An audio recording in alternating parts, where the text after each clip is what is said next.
This is where we hold them. This is where we fight. Welcome to the Stop and Listen podcast. I am your host, Jamie, and I'm not wearing any pants. So it's happened, folks. It's happened.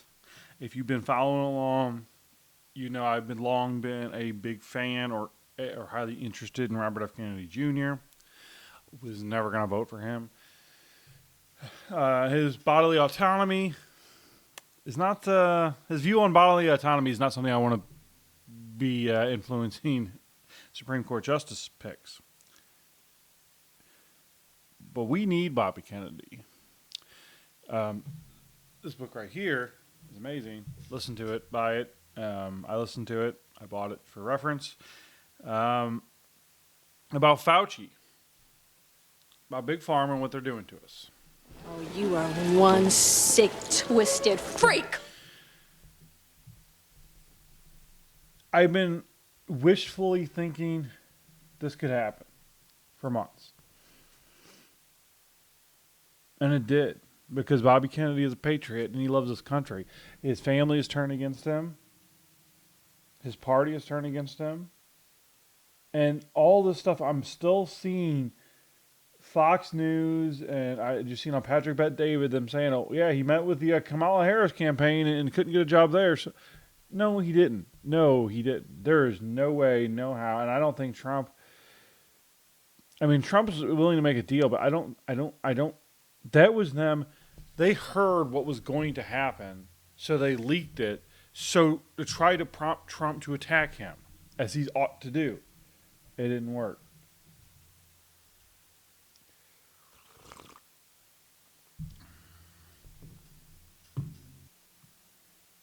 So they ruled he wasn't going to be on the new. It was ruled that RFK Jr. was not going to be on the New York ballot, and there was problems in Pennsylvania as well. The Democrats are going full stop. They're not just trying to do anything to stop Trump. They are also trying to stop RFK and Jill Stein and Cornel West. Cornel West was just ruled ineligible for the Pennsylvania ballot. They know how important Pennsylvania is.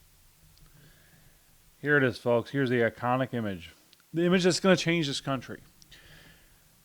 This is not just a political endorsement. This, all the fireworks, was a funeral. It was a funeral for the GOP. Not the Republican Party, the GOP. Mitch McConnell and the Bushes, Mitt Romney's. Now, we still have some cleaning up to do. Lindsey Graham, time for you to hit the bricks, buddy. But this is a new party. I don't know what happens if somehow, some way, they declare Harris president. I don't know what things are going to look like in this country. I think we move towards the United States of Texas. I think that's what we see if we eventually, if we get a Harris administration. We don't need violence to get there either. But we don't need to now, I don't think. To think that this is not going to create a landslide, I don't see it. It's going to be a landslide, and the next few months has to be Republicans, and hate to say it in a partisan manner, it shouldn't be that way. We should just want honest elections, period. We should have people fighting to make sure that everything's square. But that's not how things work right now. So we need Republicans to do everything they can to make sure this is a fair election. Not that they do anything to make sure Trump wins. Now, you could say, like the governor of Virginia, Youngkin, just declared all paper ballots, and they're doing whatever they can to clean up the rolls. Well, objectively, you could say, subjectively, you could say, well, yeah, he's doing everything he can to help Trump. Well, objectively, he's just doing what he can to make sure they have an honest election. I don't understand the Supreme Court. Like, the leftists are so upset about it, and they're going to pack the courts, but it is not a conservative court. Clearly, Amy Coney Barrett is not a conservative, and she's not a conservative justice. neither really is Gorsuch. Gorsuch is more conservative of the three that Trump picked, and Kavanaugh is kind of in the middle. Like, I'd say, Kavanaugh is probably a 50-50 conservative, Gorsuch 75, and Barrett is 25. With this picture, this iconic picture, it was great. I'm going to play a little bit, and I want you guys just to go watch it.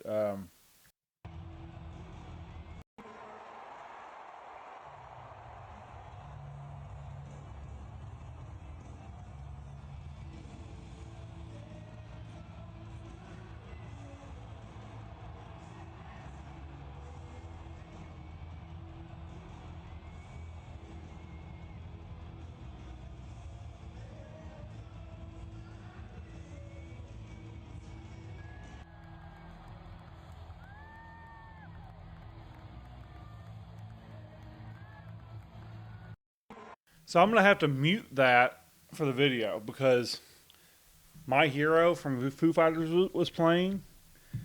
And those little bitches. You look like the vermin-ridden son of a bitch you are. So Dave Grohl, lead singer of the Foo Fighters, drummer of Nirvana, my favorite band. In 2001, I don't know what this says, but Cat Turd posted it.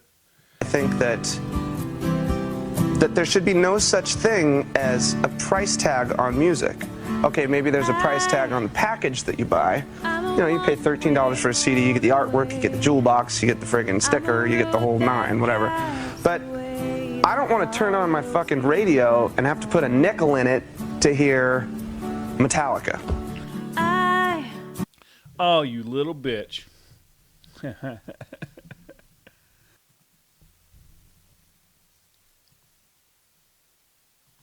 So, here's a little bit of RFK. We'll listen to a few seconds of this speech. I mean, this is 48 minutes long. And I haven't watched it, actually. I've only heard a few seconds of it. I'd like to introduce everyone to bring on Robert F. Kennedy Jr. I'm sorry to keep everybody waiting. 16 months ago, in April of 2023, I launched my campaign for President of the United States. I began this journey as a Democrat, the party of my father, my uncle, the party which I pledged my own allegiance to long before I was old enough to vote. I attended my first Democratic convention at the age of 6 in 1960. And back then, the Democrats were the champions of the Constitution, of civil rights. The Democrats stood against authoritarianism, against censorship, against colonialism, imperialism, and unjust wars. We were the party of labor. That's not really true. Of the working class. No. The Democrats were the party of government transparency and the champion of the environment. Our party was the bulwark against big money interests. And I mean, he's saying that, and like maybe when his uncle John F. Kennedy was assassinated, maybe that's when things changed. But partly why his uncle was killed because he tried to stop the war. He tried to put, a blockade in the military-industrial complex. Now, he goes on to explain the downfall of the Democratic Party and then how Kamala Harris was just selected undemocratically.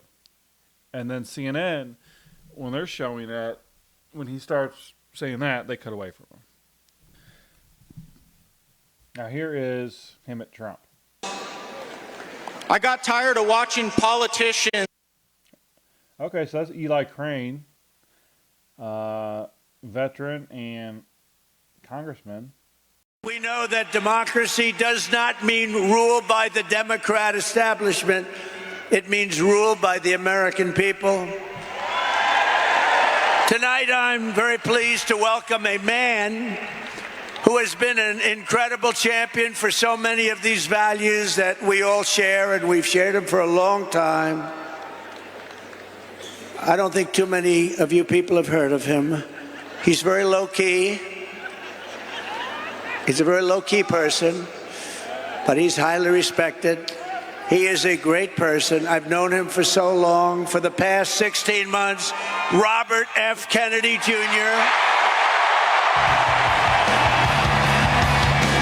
Okay, so that's kind of deceiving. That sounds like he's only known him for 16 months. Well, that's how long he announced that he was running for president. That's how long he's been running. I think they've known each other for decades. I'm fairly certain, but the way he said that makes it seem like they just met 16 months ago, and I don't.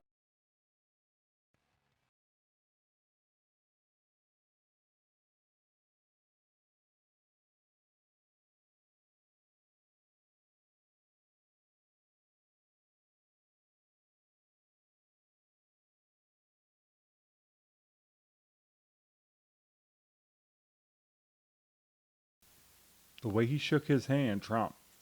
The way he did, that's not how Trump usually shakes hands. He usually seems a little bit more dominant.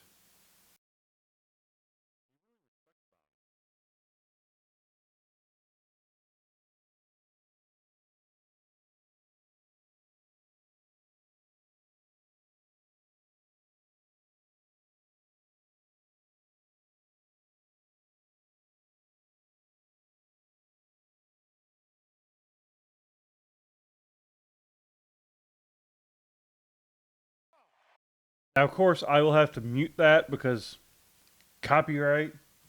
Now, by hearing that little piece of Foo Fighters, you might be tempted to go download the entire freaking album, buy it, or go to YouTube and watch that song and they get a little bit of, from that.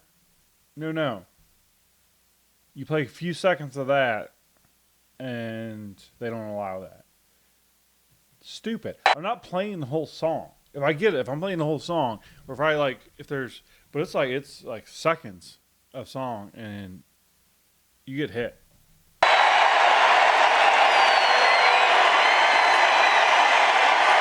And he deserves it. He deserves it.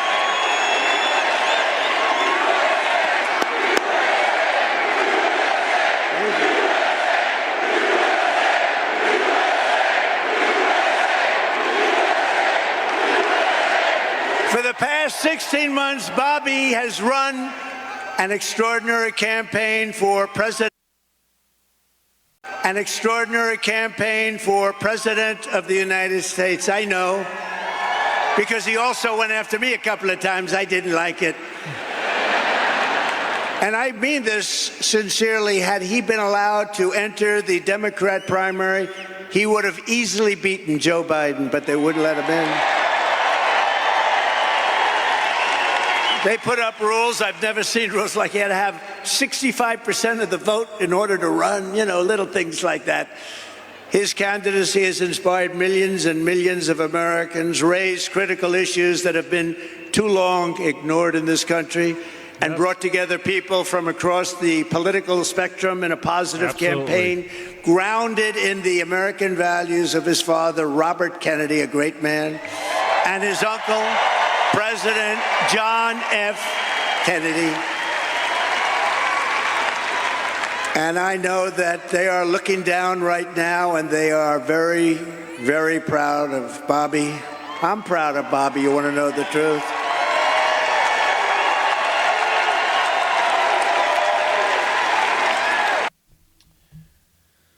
I wish I could find it. Please go watch it.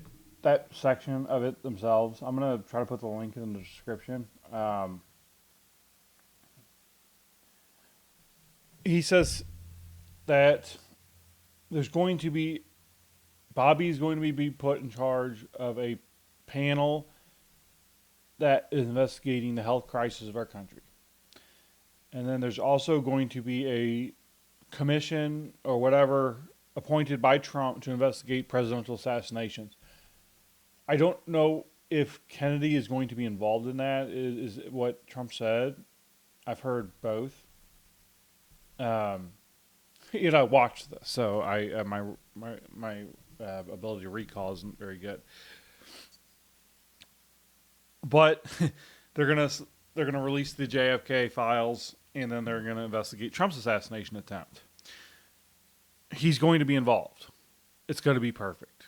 He can heal our country, both actually literally by fighting the poisons that they're giving us, and by bringing in more people to the Republican Party. Vivek Ramaswamy said, "Congrats to my friend RFK Jr. on his impactful campaign that opened the eyes of so many Americans." Vivek Ramaswamy, I think he's got a good future. Harrison Smith Jr. posted this. I don't know who this is. I found him now. The picture, right there, the mugshot that did more for Trump's campaign than anything. And then the next one. And then the next one. This is history. We are seeing history. After Elon's poll I mentioned in the last podcast, or the one before that, I don't really remember. I'm about to put one up any moment now. I just got to make the thumbnail. Now that the Democratic National Convention has concluded and RFK Jr. is out of the race, who will you vote for? 84.8% says Donald Trump.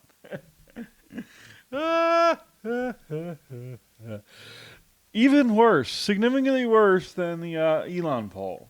Why is that? We all need to laugh. I'm Donald Trump, and I approve this message. Is there really that many more right-leaning people just on X? I stand by what I said. We are a conservative nation. We are a conservative nation. We love our family. And they've been using Marxism, the theory of Marxism, to push communism slowly in our country, to progress towards that. You entice us with socialism. See, that's why I'm using all these words, because they're confusing. They entice us with socialism. Okay, like the post office, example of socialism. The fire department, and you can go on and on.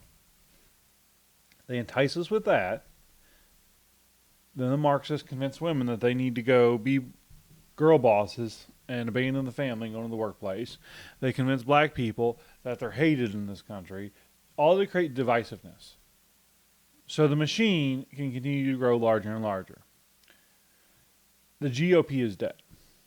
This is our party now. If Trump can get us in the right direction and clear the slate for the party, no more Mitch McConnells, no more Bushes. Now you're going to have opportunists that try to get in there just to capitalize, but it's over. We're going to give the American people a real choice to make. Do you want left-wing communism, or do you want freedom? This is a new day. The GOP is dead. The Republican Party is ours, and we will do with it as we see fit. So, folks, don't take this for granted that it's locked up now, but it should be. This can't be stopped. If someone else has declared the winner, at this point, it seems wholly unbelievable. They have to, in the Harris campaign, this started leaking out the last couple of days of the convention that this was going to happen. And then the day after the convention concluded, bam. History-changing moment. Now Trump has all the momentum. Everything is on Trump. Harris has to do something. She says she's going to have an interview by the end of the month. She has a week. She has to do an interview this week. I think she'll probably do a town hall, a very produced town hall. She has to do something. Like, this campaign is going to sink quickly.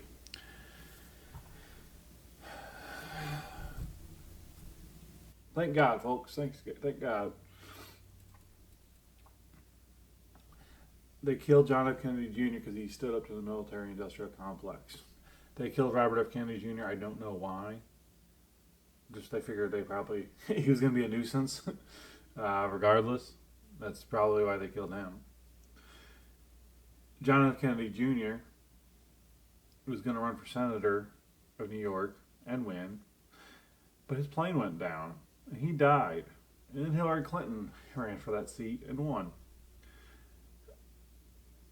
RF Kennedy Jr.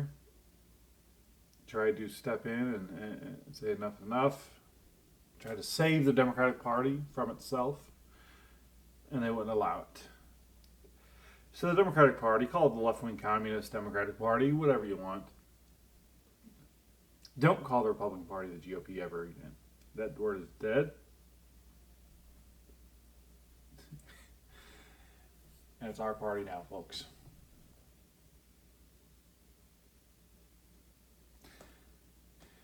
So that's all I got, folks. Today's a new day. It's a good day. Lots to be optimistic about. So remember, the Lord spoke the universe into existence. What do you do with your voice? I'll see you next time. I'd say that was a pretty successful broadcast.